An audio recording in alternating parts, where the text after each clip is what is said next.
So I saw a video by Steve Shives. It had a nice clickable title, Snowflakes and Free Speech. So I clicked on it and I watched it. And in it, he's cheerleading the views of Ulrich Baer, who had an article in the New York Times. And because he's cheerleading and parroting the viewpoints of Ulrich Baer, he's also parroting the contradictions of Ulrich Baer, and I'm going to point out those contradictions by using these two clips from Steve Shives. They say, well, we need to hear them out because their ideas need to be heard in order to be argued about and rejected. And Baer makes the point that in most cases, people like Richard Spencer and Milo Yiannopoulos have nothing new to say and will not be informing anyone in the audience about their views or telling anyone anything that they haven't heard already. You are merely, by giving them an audience, by giving them a platform, you are merely enabling them and allowing them to perpetuate their hatred and their intolerance and propagate their twisted and in many cases harmful and dangerous ideology. And then there's this clip from the end of his video.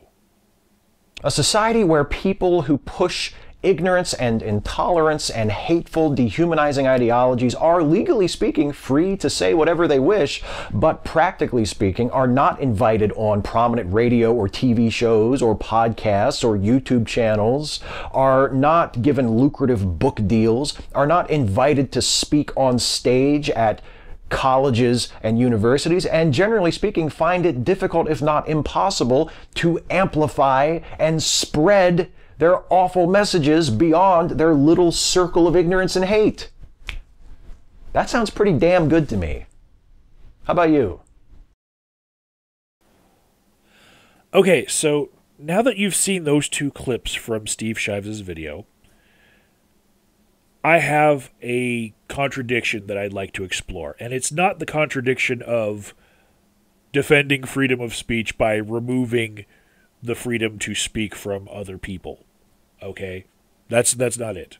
I'm not exactly on board with that idea. I think that that's not the way to go about it. But let's just say I was persuaded by Steve Shives that it is the right thing to do to remove freedom of speech from the people that I disagree with in order to defend freedom of speech.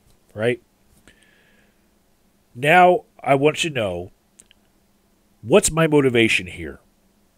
Is it that their ideas are so toxic and yet they've been argued for centuries and they're dull and boring and they just hold back people who are trying to progress whenever they're said and no one's ever going to be persuaded by them? Or these ideas that I disagree with, and so I think it's dangerous that they get spread and that they propagate.